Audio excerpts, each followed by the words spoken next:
శివ మహాపురాణంలో కోటి రుద్ర సంహితలో 16th chapter. ఇక్కడ మహాకాళేశ్వర జ్యోతిర్లింగం యొక్క ప్రకటింపబడిన ఆ కథా వృత్తాంతమంతా ఇక్కడ చెప్పబడింది. ఋషయ ఊచుః సూత సర్వం విజానాసి వస్తు వ్యాస ప్రసాదతః జ్యోతిషాం చ కథాం శ్రుత్వా తృప్తినైర్వా ప్రజాయతి. ఆ ఋషులందరూ కూడా మళ్ళీ సూతుల వారిని అడుగుతున్నారు, ఓ సూత మహర్షి, మీరు వ్యాసుల యొక్క కృపతో ఇన్ని తెలుసుకున్నారంటే మీకు సర్వము తెలుసు. ఈ సర్వం తెలిసిన మీరు ఏవైతే జ్యోతిర్లింగాల యొక్క ఉత్పత్తి గురించి మాకు చెబుతున్నారో, సోమనాథుడు అయిపోయాడు, అలాగే మల్లికార్జునుడు గురించి చెప్పాడు. అందులో భాగంగా ఇంకా మాకు తృప్తి కలగట్లేదంటే ఇంకా వినాలని అనిపిస్తుంది. అందుకని దయతో ఇంకా చెప్పండి. తస్మాత్వం హి విశేషేణ కృపాం కృత్వా తులం ప్రభు జ్యోతిర్లింగే తృతీయం చ కథ్యయాతం హి నో అధునా. అందుకే సూత మహర్షి, మా మీద మీ విశేషమైన కృపని ప్రసరింపచేసేలాగా మాకు ఇంకా జ్యోతిర్లింగాల యొక్క వర్ణన చేయండి. ఇప్పుడు 3వ జ్యోతిర్లింగం గురించి కూడా మాకు విశేషంగా దాన్ని వివరించి చెప్పరా అని అడిగారు. సూత ఉవాచ ధన్యోహం కృతకృత్యోహం శ్రీమతాం భవతాం యది గతశ్చ సంగమం విప్రా ధన్యా వై సాధు సంగతి. సూతుల వారు మళ్ళీ ఆ ఋషిగణములతో ఇలా చెప్తున్నారు, అంటే మీరు నిజంగా కొన్ని మనం ఏవైతే సన్నిధిలో ఉంటూ ఉంటామో దాని కారణంగా కొన్ని వినాలని మనకు అనిపిస్తూ ఉంటుంది, కొన్ని ఇంకా తెలుసుకోవాలన్న కోరిక పెరిగిపోతూ ఉంటుంది. అందుకే మీరు నిజంగా చాలా ధన్యులు.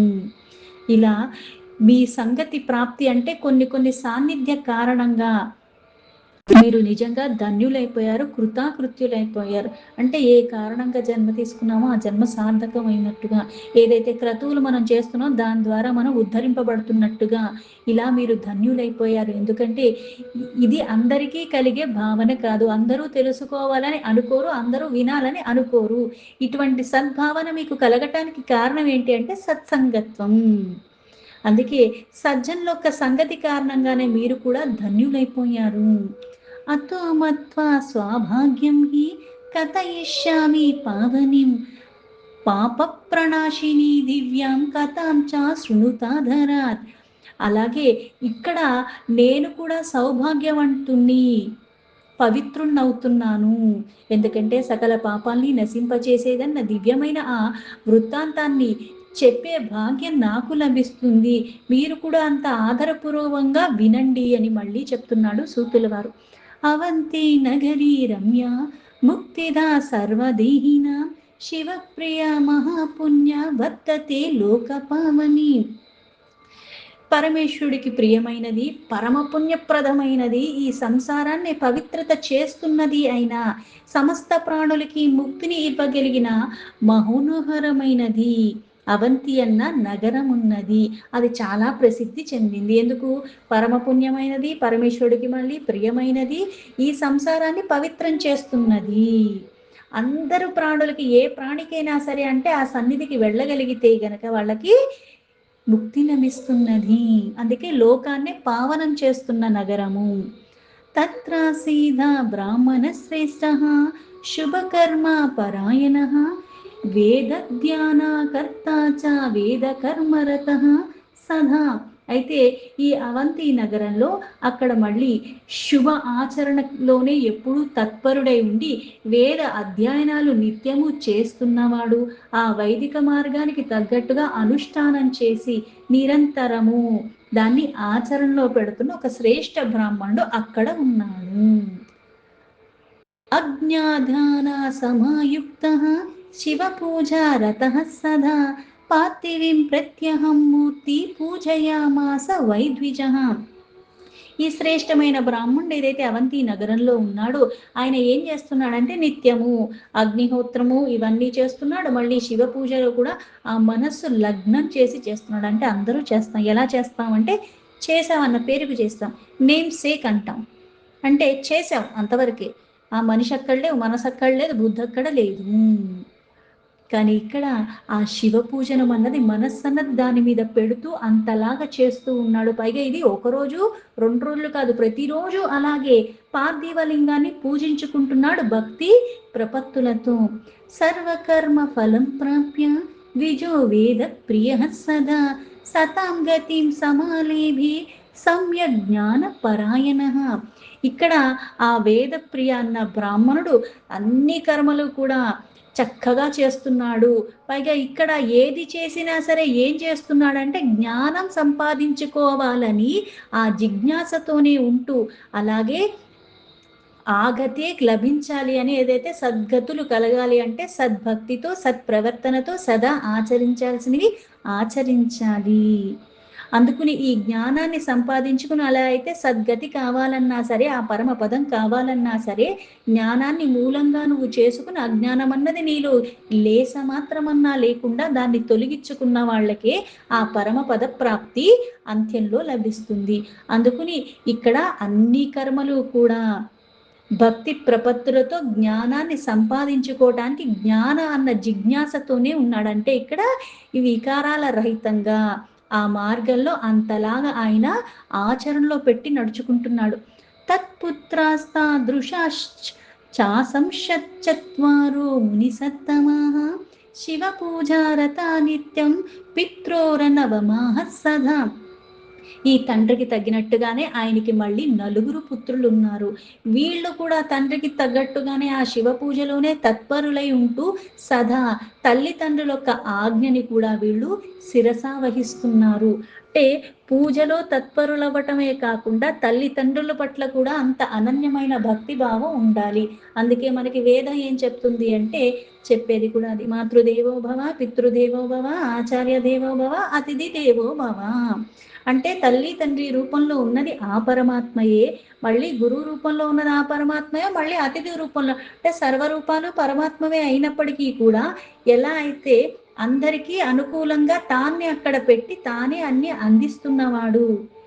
క్షేమ స్థైర్య ధైర్య విజయ అభయ ఆరోగ్య అన్నీ కూడా నీకు ఒక కుటుంబాన్ని ఏర్పరిచి వాళ్ళ ద్వారా నీకు అన్ని అందజేస్తున్నావు. నువ్వు అడగకుండానే నీకు లభిస్తున్నాయి. ఎందుకు తల్లిదండ్రులు అంత విశేషంగా చెప్పారు అంటే, ఇప్పుడు నోరొచ్చింది, జ్ఞానం వచ్చింది, బోల్డ్ అడుగుతున్నాను, బోల్డ్ చెప్తున్నాననే అనుకుంటావు. కానీ పుట్టినప్పటి నుంచి ఉలుకు పలుకు లేకుండా ఉన్నవాడికి కూడా సకాలంలో అన్ని అందేలాగా చేసిన వారు. నువ్వు అడక్కముందే నీకొక్క ఏది కావాలి అన్నది, పైగా నీకు ఏది కష్టం కలిగిస్తుందో అన్నది చూసుకుంటూ దాన్ని మళ్ళీ నీకు దూరం చేస్తూ నీకు అన్ని రకాలుగా బుద్ధి సిద్ధి లభించేలాగా అన్నీ ఇచ్చినవారు. అందుకే ముందుగా ఎప్పుడు ఆ తల్లి తండ్రులు.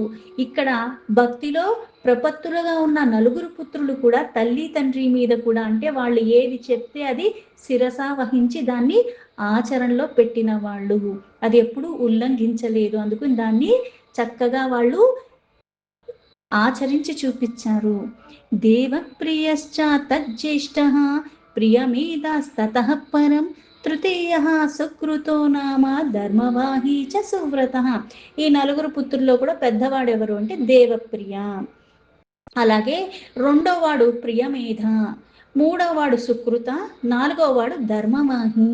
వీళ్ళు 4 కూడా సువ్రతులు, అంటే సద్గుణాలు సంపన్నంగా ఉన్నవాళ్ళు, మళ్ళీ అన్నీ కూడా అటువంటివి ఆచరణలో పెట్టిన వాళ్ళు, ధర్మాన్ని తప్పకుండా పట్టుకున్న వాళ్ళు. తేషాం పుణ్య ప్రతాపశ్చ పృథివ్యాం సుఖమేధ్యత శుక్లపక్షే యథా చంద్రో వర్ధతి చ నిరంతరం.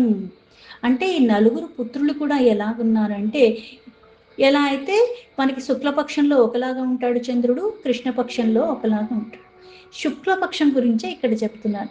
అంటే ఈ రోజు కన్నా రేపు, రేపటికన్నా ఎల్లుండా అన్నది ఎలా అయితే చంద్రుడు పెరుగుతూ పెరుగుతూ ఉంటాడో, అలాగా వీళ్ళు అంతలాగా పుణ్యప్రదమైన క్రతువులు చేస్తూ చేస్తూ ఈ భూమి యందు ఆ సుఖాలు వృద్ధి చెందేలాగా శుక్లపక్షంలో ఉన్న చంద్రుడిలాగా అన్ని రకాలుగా సుఖదాయకంగా వాళ్ళ గుణాలన్నవి అంతలాగా వృద్ధి చెందుతున్నాయి నిరంతరము. ఎప్పుడు అంటే నిర అంతర. అంతరం అంటే ఏంటి? ఒక విరామం. అంటే ఇలా అక్కడ ఈరోజు చేసి రేపు చేయకుండా ఉండి ఇలా చేసుకుంటూ ఉన్నప్పుడు నేను నియమనిష్టలన్నవి ఉల్లంఘన చేసుకుంటూ వెళుతున్నప్పుడు దానివల్ల నాకు ఎటువంటిది కూడా పెద్దగా లాభం రాదు. చేస్తున్నాను గానీ మళ్ళీ నేను మధ్యలో విఘ్నాలు కల్పించుకుంటున్నాను. అలా కాకుండా నిరంతరము, నిత్యము ఎప్పుడైతే కొన్ని విడవకుండా అలానే అంతే భక్తి ప్రపత్తులతో నువ్వు ఎప్పుడైతే ఆచరిస్తావో ఇలా పక్షంలో చంద్రుడిలాగా వృద్ధి అన్నది కూడా అలాగే పెరిగిపోతూ ఉంటుంది. వీళ్ళు అలా ఎదుగుతున్నారు. తథా తేషాం గుణస్తత్ర వర్ధంతే స్మ సుఖావహాః బ్రహ్మతేజోమయీ సా వై నగరీ చాభవత్తథా. ఆ నగరంలో బ్రహ్మ తేజస్సుతో ఉన్నట్టుగా వీళ్ళందరూ కూడా అంతలాగా పెరుగుతూనే, అంటే గుణాలలో వృద్ధి, అలాగే సుఖాలలో అంటే అన్నీ లభించినప్పటికీ కూడా ఈ మార్గాన్ని విడిచిపెట్టకుండా మళ్ళీ కొన్ని కొన్ని మనకి లభిస్తూ ఉన్నప్పుడు వికారాలు కూడా వస్తాయి. అలా ఏమీ లేకుండా ఈ నలుగురు కూడా ఆ నగరంలో చక్కగా ఆ ధర్మాన్ని తండ్రిలాగే పట్టుకుని ఆ శివ పూజ చేసుకుంటూ నిత్యము నిరంతరము వృద్ధి చెందుతూనే ఉన్నారు. ఏతస్మినంతరే తత్ర యజ్జాతం వృత్తముత్తమం శ్రూయతాం తద్విజశ్రేష్టః కథయామి యథాశ్రుతం. ఓ ఋషుల్లారా, ఇలా ఆ శ్రేష్ఠ బ్రాహ్మణుడైన వేదప్రియకి కలిగిన ఈ నలుగురు పుత్రులు కూడా అంతలాగా ఉత్తమంగా వీళ్ళు వృద్ధి చెందుతూ ఉంటే అప్పుడు ఒకానొక సంఘటన జరిగింది. ఆ సంఘటన గురించి నేను ఇప్పుడు మీకు చెప్తాను, జాగ్రత్తగా వినండి. పర్వతే రత్నమాలే చ దూషణాఖ్యో మహాసురః బలవాన్ దైత్యరాజశ్చ ధర్మద్వేషి నిరంతరం. వీళ్ళేమో ధర్మాన్ని పట్టుకుని ఇంతలా ఉంటున్నప్పుడు రత్నమాల పర్వతం దగ్గర దూషణ అన్న అసురుడు ఉండేవాడు. ఇతను ఆ రాక్షసుడే రాజు. ఇతడు ధర్మం మీద ఎప్పుడు ద్వేషాన్ని పెట్టుకున్నవాడు, చాలా బలవంతుడు, దైత్యులకి రాజు కాబట్టి. అయితే ఈ ద్వేషం అన్నది నిరంతరం, అంటే ఈయన చెయ్యడు, ఆ చేసే వాళ్ళ పట్ల కూడా అంత ద్వేషం పెట్టుకుని ఉన్నాడు దైత్యరాజైన ఈ దైత్యుడు, అసురుడు. బ్రహ్మను వరదానశ్చ జగత్తుచ్చి చకారః దేవాః పరాజితాస్తేన స్థానాన్ని సారితస్తథా. మహాబలవంతుడైన ఈ దైత్యుడు అసురులకి రాజు అయినప్పటికీ ఈ రత్నమాల పర్వతం దగ్గర ఉంటున్నాడు. అయితే బ్రహ్మ ఒక్క వరాల కారణంగా ఇంకా ఎక్కువ బలం వచ్చేసింది. బలం ఉంది, అధికారం ఉంది. ఈ వర ప్రభావంతో ఈయన ఏమనుకున్నాడంటే ఈ జగత్తులో అన్నీ కూడా తనకన్నా చాలా తుచ్చమైనవి, అంటే అవన్నీ ఈయన ముందు పనికిరావు అని వెంటనే ఈయన దేవగణములందరినీ కూడా ఓడించేశాడు.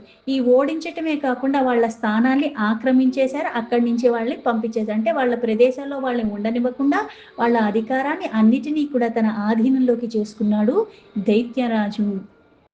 పృథివ్యాం వేద ధర్మశ్చ స్మృతి ధర్మాశ్చ సర్వసః స్ఫోటితాస్తేన దుష్టేన సింహేనైవ శశాః ఖలు.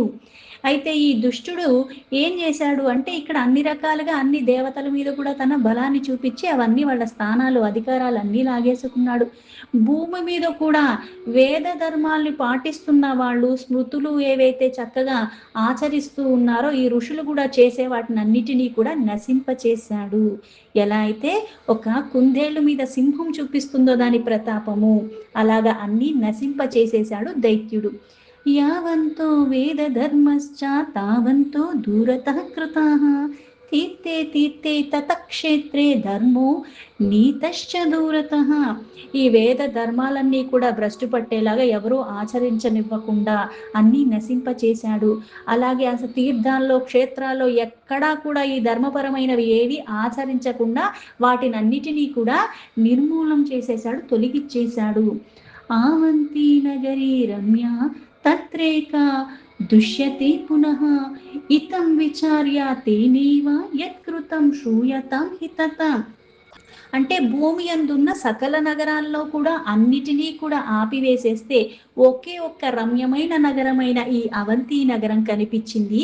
అక్కడ ఇంకా వేదికమైన ఆ ధర్మాలన్నీ కూడా ఆచరించబడినవి, ఇంకా ప్రతిష్ఠింపబడినట్టుగానే అన్ని అందరూ ఆచరిస్తున్నారు. అందుకుని ఆలోచనలో పడ్డాడు. అంటే ఇక్కడ నాకు వ్యతిరేకంగా నేను అన్నిటినీ, అన్ని ప్రదేశాల్లో వేదపరమైనవన్నీ కూడా తొలగించేసరికి ఇక్కడ వీళ్ళు ఇంకా ఆచరిస్తున్నారు. బహుసైన్య సమాయుక్తో దూషణః స మహాసురః తత్రస్తాన్ బ్రాహ్మణాన్ సర్వాన్ ఉద్దిశ్య సముపాయయౌ. అందుకుని ఈ అసురుడు ఏం చేశాడు అంటే తన బాగా ఉన్న మహాబలవంతమైన సేననంతా కూడా తీసుకుని ఆ నగరమైన అవంతికి చేరుకున్నాడు. అయితే ఇక్కడ ఏ కారణం చేత ఈ రమ్యమైన నగరం ఇంకా రమ్యంగానే ఉన్నది. పైగా ఇక్కడ వేదికమైన ధర్మాలన్నీ కూడా దానికి తగ్గట్టుగా అక్కడ ఇంకా క్రతువులు జరుగుతున్నాయి, అనుష్ఠానాలు జరుగుతూ ఉన్నాయి. అందుకుని ఇక్కడ ఆ దూషణుడు అక్కడికి వెళ్ళాడు తన సేనని తీసుకుని. అక్కడ ఎవరైతే ఆచరిస్తున్నారో వాళ్ళని ఉద్దేశించి వాళ్ళందరినీ కూడా తొలగిచ్చేద్దాం, అక్కడ కూడా వేద ధర్మానికి తగ్గట్టుగా ఆచరణలో ఉన్నవన్నీ కూడా నశింప చెయ్యటానికి. తత్రాగత్య సా దైత్యేంద్రశ్చ చతురో దైత్య సత్తమాన ప్రోవాచాహూయ వచనం విప్రద్రోహి మహాకలహ. అక్కడికి వచ్చి ఆ విప్రులకి ద్రోహం చెయ్యటానికి ఆయన ఏం చేశాడంటే, పైగా ఇక్కడ శివ పూజలో ఉన్నవాళ్ళు, భక్తి తత్పరులై వేద మార్గాన్ని అనుసరిస్తూ ఉన్నవాళ్ళు. ఈ దైత్యుడు ఏం చేశాడంటే ఆ శ్రేష్టమైన ఆ నగరానికి వెళ్ళటము, ఇక్కడ ఆచరణ ఉన్న వాళ్ళ దగ్గరికి తన సేనాపతుల్ని పిలిపించి వాళ్ళతో ఇక్కడ నేను చెప్పేది వాళ్ళకి చెప్పమని, అంటే ఇక్కడ ఈ మార్గం నుంచి వాళ్ళు బయటపడకపోతే వాళ్ళకి హాని తలపెట్టేలాగా. దైత్య ఉవాచ కిమేతే బ్రాహ్మణ దుష్ట నా కుర్వంతి వచో మమ వేదధర్మరతాయతే సర్వే తండయ మతి మమ. ఆ దైత్యుడు ఆ సేనాపతులకు ఇలా చెప్పాడు, ఈ దుష్ట బ్రాహ్మణులు ఎవరైతే ఉన్నారో నా ఆజ్ఞని పరిపాలించకుండా, అంటే ఈ వేద మార్గాన్ని విడిచిపెట్టకుండా వాళ్ళు ఇంకా ఆచరిస్తే నేను నా ఆజ్ఞగా అందరితో ఆ మార్గం నుంచి బయటపడేలాగా ఎవరు ఆచరించకుండా అన్నిటినీ నష్టపరిచాను. అయినప్పటికీ కూడా ఇక్కడ ఇంకా ఆ విప్రులు అలానే ఆచరిస్తున్నారు. అంటే నేను ఇచ్చిన ఈ ఆజ్ఞని ఎందుకు ఉల్లంఘిస్తున్నారు, ఏ కారణం చేత ఇంకా మళ్ళీ వేద ధర్మంలోనే తత్పరులై ఉంటున్నారు, అందుకని వీళ్ళని దండించాలి. ఎందుకంటే నేను చేసిన ఆ ఆజ్ఞని వీళ్ళు ఉల్లంఘించారు, ఆ వేద మార్గాన్ని వీళ్ళు విడిచిపెట్టన కారణంగా వీళ్ళందరినీ నేను శిక్షిస్తాను అన్నారు. సర్వే దేవా మయా లోకే రాజనశ్చ పరాజితాః వశో కిం బ్రాహ్మణాః శక్యా న కర్తుం దైత్య సత్తమాః. అయితే ఓ సేనాపతులతో ఇట్లా మాట్లాడుతున్న ఓ దైత్యులారా, ఈ సంసారం అంతా కూడా నేను దేవతల మీద విజయాన్ని పొందాను, ఆ దేవతల యొక్క స్థానాలు తీసేసుకున్నాను, అలాగే వాళ్ళ అధికారాన్ని తీసేసుకున్నాను, వాళ్ళనే అక్కడి నుంచి బాధించి పంపించేశాను. అయితే ఇక్కడ సకల రాజ్యాల్ని ఓడిచ్చేశాను, అంటే భూమి యందు సకల రాజ్యాల్ని ఓడిచ్చేసి అన్నీ నా ఆధీనంలో చేసుకున్నాను, దేవతలందరినీ ఓడించేసి నా అధికారాన్ని చాటుకున్నాను. అయినా ఈ వేద మార్గంలో వీళ్ళు ఎందుకు నా వశంలోకి రాలేదు, వీళ్ళని నా వశంలోకి ఎందుకు నేను చేసుకోలేకపోయాను అని. యది జీవితుమిచ్చా స్యాదత్త ధర్మ శివస్య చ వేదానాం పరమం ధర్మం యత్కత్వా సుఖసుభాగ్నినః. అయితే ఇక్కడ నేను ఇక్కడి నుంచి వీళ్ళు ఇంకా ఆచరిస్తున్న కారణంగా వీళ్ళు దండించైనా సరే ఏవైతే ఆచరణలో ఉన్నారో వాటినన్నిటినీ వాళ్ళు విడిచిపెట్టేలాగా చేస్తాను. నా మాట వినని కారణంగా నేను బాధించైనా సరే ఆ మార్గం నుంచి వాళ్ళని తొలగిచ్చేస్తాను. ఏ శివధర్మంలో ఉండి వేదాల పరంగా వాళ్ళు కొన్ని ఆచరిస్తున్నారో అవి గనక ఇంకా ఆచరిస్తే వాళ్ళకి కష్టాలు కలిగిస్తాను, అవి విడిచిపెట్టేస్తే వాళ్ళకి సుఖాలు లభించేలాగా చేస్తాను. అంటే నా ఆజ్ఞను ఉల్లంఘించకుండా నేను చెప్పినట్టుగా నడుచుకుంటేనే వాళ్ళు సుఖంగా ఉంటారు, లేకపోతే వాళ్ళకి దుఃఖాలు కలిగేలాగా చేస్తాను. అన్యత జీవని తేషాం సంశయశ్చ భవిష్యతి ఇతి సత్యం మయా ప్రోక్తం తత్కురుధ్వం వింశంకితాః. ఇందులో ఎటువంటి అనుమానం లేదు, నేను పరమ సత్యాన్నే చెప్తున్నాను, అందుకు నిస్సంకోచంగా మీరందరూ అక్కడికి వెళ్ళి ఈ కార్యాన్ని అమలుపరచండి. అంటే ఏదైతే వేద మార్గంలో ఉండి వాళ్ళు ఆచరిస్తున్నారో ఆ ఆచరించకుండా వాళ్ళని ఆపండి. పైగా వాళ్ళకి సుఖాలు కావాలంటే లేదా ఇంకా ఆచరిస్తాను అంటే వాళ్ళని నేను శిక్షిస్తానని చెప్పండి, అందుకు మీరు శిక్షించండి, వీళ్ళందరినీ బాధించండి అని. ఇంటూ శివ మహాపురాణంలో కోటి రుద్ర సంహితలో 16 చాప్టర్లో 24 శ్లోక సంపూర్ణం.